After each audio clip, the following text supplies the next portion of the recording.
Welcome students. আজকের আলোচ্য বিষয় হচ্ছে কন্ট্রাকশন। কন্ট্রাকশন শব্দটার সাথে তোমরা আগে থেকেই পরিচিত। কন্ট্রাকশন কথাটির অর্থ হচ্ছে সংকোচন। দেখো আমি এখানে লিখেছি, in English grammar contraction means a short form of a word or group of words that is shortened by rejecting a part of it.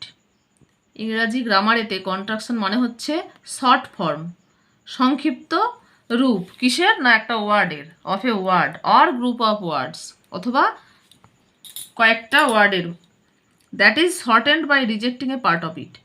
কিছু ওয়ার্ড বা একটা কি দুটো ওয়ার্ড রিজেক্ট করে দুটো ওয়ার্ডকে বা একটা ওয়ার্ডকে যখন সংকুচিত করা হচ্ছে লেখার সুবিধার জন্য, তখন সেই রূপটিকে বলা হয় কন্ট্রাক্টেড ফর্ম। এবং এই যে ঘটনাটা, এই যে শর্টেনিং করার যে ঘটনাটা, এটাকে বলা হয় কন্ট্রাকশন। তাহলে in English grammar contraction means a short form of a word or group of words that is shortened by rejecting a part of it. ইংরেজি গ্রামারে কন্ট্রাকশন মানে হচ্ছে ওয়ার্ড বা গ্রুপ অফ ওয়ার্ডের কিছু অংশ বাদ দিয়ে তৈরি হওয়া ওই ওয়ার্ড বা গ্রুপ অফ ওয়ার্ডকে যে সংকুচিত আকার দেওয়া হয় সেটাই হচ্ছে কন্ট্রাকশন। তাহলে কন্ট্রাকশন হচ্ছে একটা সংকোচন, ঠিক আছে? আচ্ছা, সংকোচনটা কিসের কিসের করা হয় না বি ভার্বের করা হয়। আমি এখানে লিখছি, দেখো, ভার্ব বি ভার্বের সংকোচন করা হয় অ্যাম, ইজ, আর, ওয়াজ, ওয়ার, এগুলোর সংকোচন করা হয়। ভার্ব হ্যাভ ভার্বেরও করা হয়। হ্যাভ ভার্ব যেগুলো, যেমন have, has, had. Verb do ভার্বেরও করা হয়। Do, does, did. মডাল ভার্বের কিছু করা হয়। মডাল যেমন ধরো shall, will, can, could, should, এসব আছে আরও এটসেট্রা। তো এগুলোর পরে এগুলোকেও কন্ট্রাক্টেড ফর্ম দেওয়া হয়। এবং যখন নট বসে, এরপরে যখন নট বসে, নট যখন এইগুলির পরে বসে,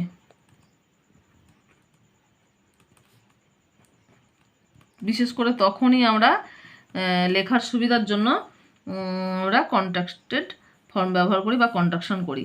আচ্ছা, আমি তোমাদেরকে বোঝাবার সুবিধার জন্য কয়েকটা উদাহরণ দিয়ে দেখাচ্ছি।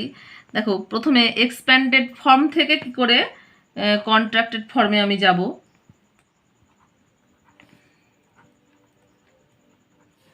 আচ্ছা, এক্সপ্যান্ডেড ফর্ম, সেটাকে আমি একটু ছকের আকারে সাজিয়ে তোমাদেরকে দেখাচ্ছি। আর কন্ট্রাক্টেড ফর্ম, তোমাদের পরীক্ষায় যেগুলো আসে, কোনো একটা ওয়ার্ড বা দুটো ওয়ার্ড বলে দেওয়া থাকে, সেটাকে কন্ট্রাক্টেড ফর্মে করতে বলা হয়। কখনো আবার কন্ট্রাক্টেড ফর্মটা দেওয়া থাকে, সেটাকে এক্সপ্যান্ডেড ফর্মে করতে বলা হয়, ঠিক আছে? কন্ট্রাক্টেড ফর্ম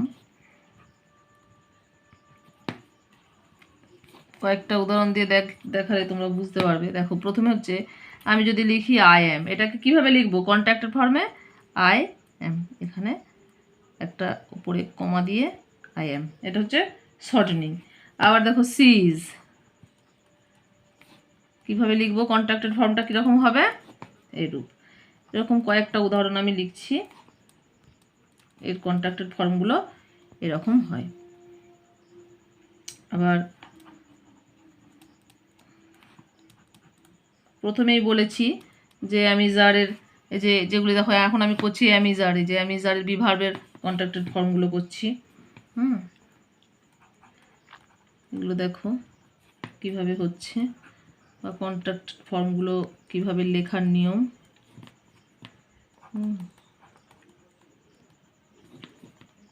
কন্ট্রাকশন নিয়ে এর আগেও ক্লাস তোমাদের করানো হয়েছিল, আশা করি তোমাদের মনে আছে। এবার তোমাদের এখন যেটা কাজ হচ্ছে, এগুলো অবশ্যই তোমরা উদাহরণগুলো দেখো, আর তোমাদের বইয়েতে আরও প্রচুর উদাহরণ আছে, সেই উদাহরণগুলো তোমরা অবশ্যই ফলো করো। আর যে এক্সারসাইজগুলো আছে, এক্সারসাইজগুলো করলে আশা করি তোমরা পারবে। আমি কয়েকটা লিখে যাচ্ছি।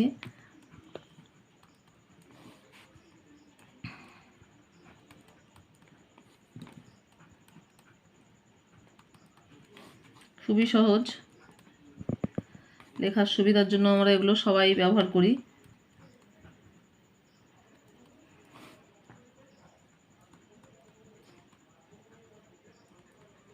এগুলো আপাতত আমি কয়েকটা লিখলাম। এগুলো হচ্ছে অ্যামিজার ভার্বের কন্ট্রাক্টেড ফর্ম।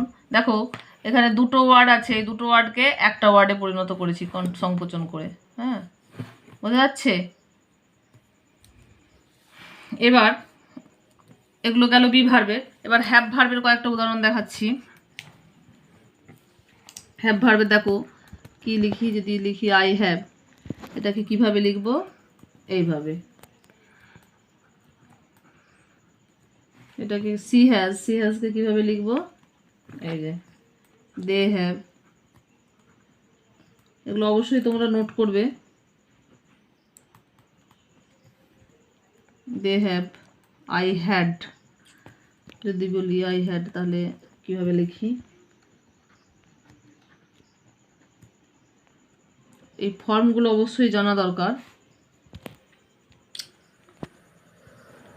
এখানে আমি আবার লিখছি, আচ্ছা, এক্সপ্যান্ডেড ফর্মকে এক্স ফর্ম লিখছি শর্টে, আর কন্ট্রাক্টেড ফর্মকে আমি একটু শর্ট করে লিখছি। আরও অনেক উদাহরণ লিখতে হবে। আচ্ছা, এগুলো আমি হ্যাভ ভার্বের লিখছি। দেখো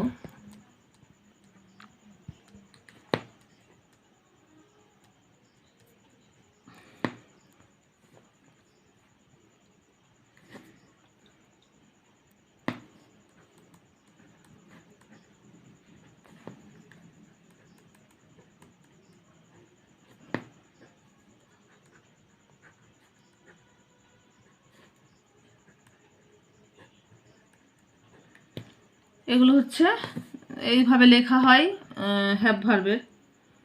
আবার এই হি হ্যাজ, এটাকেও কিন্তু এইভাবে লেখা হয়।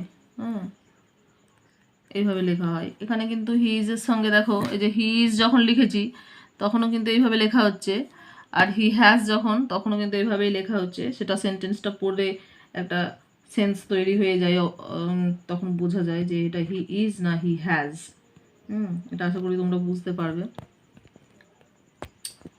আবার হি হ্যাড, সেটাও কিন্তু এইভাবে হয়।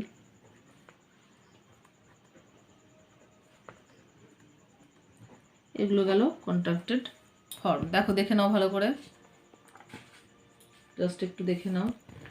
এবার মডেল ভার্বের কিছু আছে। মডেল ভার্বের কয়েকটা উদাহরণ আমি দেখাচ্ছি। দেখো আই উইল। আই উইলটাকে কিভাবে লিখবো? আই উইলটাকে লিখি এইভাবে, সি উইল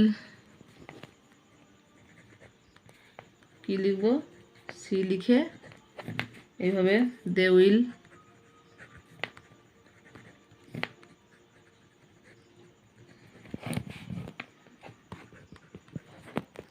ইউ উইল আমি ডট দিয়ে দিচ্ছি, আর বারবার লিখছি না। এভাবে ইট উইল যদি বলা হয়, ডট দিয়ে দেখাচ্ছি তোমাদেরকে। তাহলে হু উইল, আবার যদি বলে হয় হু উইল যদি বলা হয় তাহলে কি হবে? এইভাবে। বোঝা যাচ্ছে? আবার উড শুড, উড, এগুলো কিভাবে কি লেখা হয় দেখো। যদি বলা হয় আই উডটাকে এক্সপ্যান্ডেড ফর্মে আই উড, এটাকে কন্ট্রাক্টেড ফর্মে কিভাবে লিখব? আবার সি উড, ধরো আমি ডট দিয়ে দিচ্ছি। হ্যাঁ, এইভাবে ইউড, একইভাবে ইউ লিখে এভাবে উইউড, দে উড। তোমরা আশা করি বুঝে গেছো অলরেডি কিভাবে লিখতে হবে। এগুলো গেল। আবার ধরো নট দিয়ে,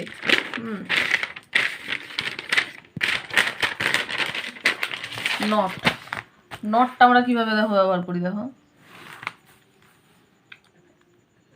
আমি এক্স ফর্ম লিখছি, এক্সপ্যান্ডেড ফর্মটাকে আমি শর্টে এক্স ফর্ম লিখছি, আর কন্ট্রাক্টেড ফর্মটাকে আমি শর্টে কন ফর্ম লিখছি। দেখো ইজ নট, এই যে বলেছিলাম না এখানে আগে আগে দেখো এখানে আমি কী বলেছি, এখানে দেখো এখানে পরিষ্কার লেখা আছে কি যে এইগুলোর পরে যখন নট এবং নট যখন এগুলির পরে বসে তখন সেই নটটাকে কীভাবে কন্ট্রাক্টেড ফর্মে আমরা লিখবো। দেখো এটা একটু দেখে নাও, ইজ নট, হ্যাঁ যাই থাক সাবজেক্ট যাই থাক, ইজ নট সাবজেক্টটা লিখলে তারপরে ইজ নটটাকে কীভাবে লিখবে, দেখো ইজ এইভাবে, ওটাকে অমিট করা হচ্ছে। তার মানে কি আমরা আগেই বলেছিলাম কি যে কিছু ওয়ার্ড আমরা অমিট করছি, সেখানে একটা ওয়ার্ড অমিট হতে পারে, দুটো ওয়ার্ড অমিট হতে পারে। এখানে এই যে ওটা অমিট হচ্ছে, ওটা অমিট হয়ে কী হচ্ছে, এখানে এন, উপরে একটা কমা আর তারপর টি। আবার এখানে দেখো এই আগের পাতায় দেখো এখানে দুটো ওয়ার্ডও গেছে, কিন্তু দুটো লেটার কিন্তু অমিট করা হয়েছে। দেখো দুটো কি তিনটে, এখানে দেখো কটা লেটার অমিট হয়েছে, দেখো একটা দুটো তিনটে চারটে, একটা দুটো তিনটে চারটে লেটার অমিট হয়েছে, দেখতে পেয়েছো? চারটে লেটারকে রিজেক্ট করে দিয়ে কন্ট্রাকশন হয়েছে। আবার এখানে দেখো কটা হয়েছে, আই উইল, এখানে দেখো দুটো লেটারকে রিজেক্টেড করা হয়েছে।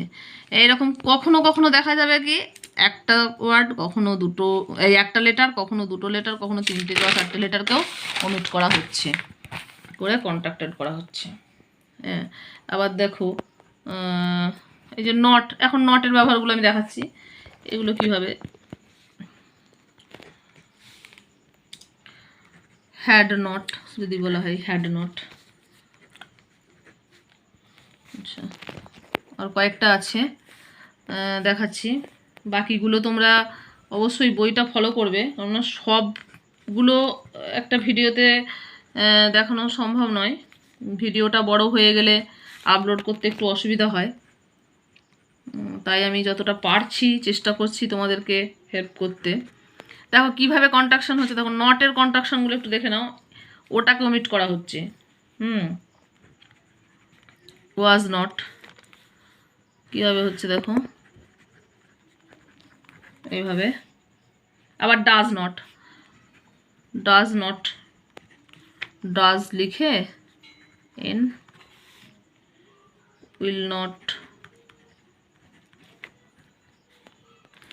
নটটাকে কীভাবে লেখা হয় দেখো, উড নট এভাবে লেখা হয় উইল নটটাকে। আবার উড নটটাকে কীভাবে লেখা হয়, উডটাকে লিখে উড নটটাকে যে দেখো উড করে এন। মাস্টটাও একটা মডেল তোমরা জানো, মাস্ট নটকে কীভাবে লিখি, মাস্ট নট এইভাবে। কুড নট দেখানো হয়নি বোধহয়, কুড নটটা দেখো, কুড নট কুডন্ট, এর উচ্চারণটাও কিন্তু একটু আলাদা হবে। আমরা যদি যখন বলছি কুড নট, এক্সপ্যান্ডেড ফর্মে বলছি কুড নট, এটাকে কন্ট্রাক্টেড ফর্মে কী বলবো, কুডন্ট। স্যাল নটটাকে কীরকম বলবো দেখো, স্যাল নটটা কীরকম হচ্ছে দেখো, সানাট।